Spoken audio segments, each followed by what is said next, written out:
নতুন এক রাডার কাজ শুরু করেছে হযরত শাহজালাল আন্তর্জাতিক বিমানবন্দরে।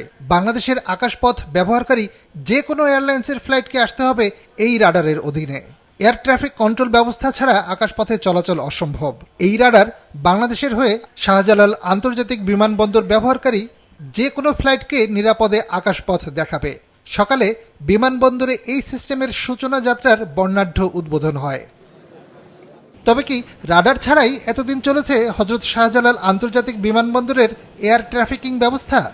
এই বন্দরে 1980 সালে বসানো হয়েছিল একমাত্র রাডারটি। তবে সেটি কম ক্ষমতা সম্পন্ন হওয়ায় বিভিন্ন দেশের এয়ারলাইন্সগুলো ভারতীয় এয়ার ট্রাফিক কন্ট্রোল ব্যবস্থা ব্যবহার করে এসেছে, আর সেজন্য নির্ধারিত ফিও দিতে হতো ভারতকে। এমনকি আকাশপথ ব্যবহারের জন্য ফ্লাইট প্রতি $500 দেওয়ার কথা বাংলাদেশকে, কিন্তু সেটাও নিয়ে নিত ভারত। এই জিম্মি দশা কাটাতেই সরকার 2017 সালে ফ্রান্সের সাথে চুক্তি করে বাংলাদেশ 942 কোটি টাকা খরচ করে শুরু করে উচ্চ প্রযুক্তির রাডার স্থাপন। কাজ শেষ হয় 2023-এ। তারও 3 বছর পর বিভিন্ন ধাপ পেরিয়ে এবছরের 2রা জানুয়ারি সফলভাবে কাজ শুরু করে air traffic management automation system.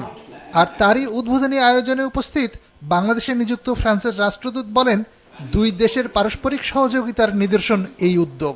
I believe that the time has come to increase opportunities for cooperations and to develop new partnerships between our two countries.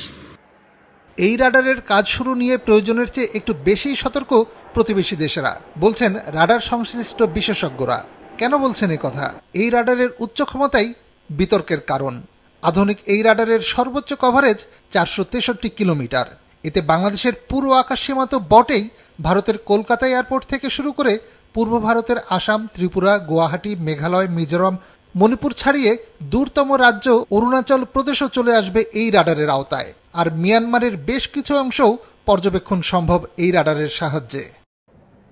এর মাধ্যমে যাত্রীবাহী বিমানের পাশাপাশি যুদ্ধ বিমানও থাকবে নজরদারির আওতায়।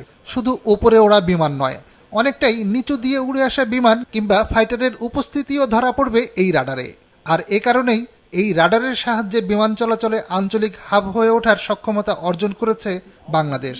মতামত বেসামরিক বিমান চলাচল ও পর্যটন মন্ত্রীর। We want to make Hajrat Shahjalal International Airport a global aviation hub with cooperation from all of you. I am confident that Bangladesh will continue to move forward on the desired path of development. পাশাপাশি ঢাকা, সিলেট, সৈয়দপুর, বরিশাল ও কক্সবাজার বিমানবন্দরে automatic dependent surveillance broadcast system স্থাপন করা হয়েছে। এছাড়াও বিমানবন্দরের বিভিন্ন কৌশলগত স্থানে মাল্টিল্যাটারেশন সিস্টেম চালু করা হয়েছে। এই প্রযুক্তির মাধ্যমে বিমানের জিপিএস ভিত্তিক অবস্থান, গতি ও উচ্চতার তথ্য স্বয়ংক্রিয়ভাবে গ্রাউন্ড স্টেশনে পৌঁছে যায়। প্রাপ্ত তথ্য বিশ্লেষণ করে উচ্চতা, গতি ও পরিচয় নিশ্চিত করে। এই দুই ব্যবস্থার সমন্বয়ে দেশের আকাশপথের নিরাপত্তায় নজরদারির নির্ভুলতা যথেষ্ট বেড়েছে, যা এক নতুন উচ্চতায় পৌঁছে দেবে বাংলাদেশকে।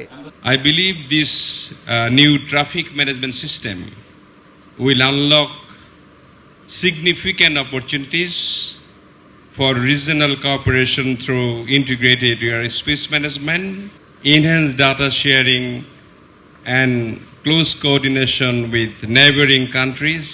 বিশেষজ্ঞদের মতে এই প্রকল্প কেবল একটি রাডার স্থাপনের মধ্যেই সীমাবদ্ধ নয়, বরং এটি বাংলাদেশের এয়ার ট্রাফিক ম্যানেজমেন্ট ব্যবস্থার পূর্ণাঙ্গ ডিজিটাল রূপান্তর।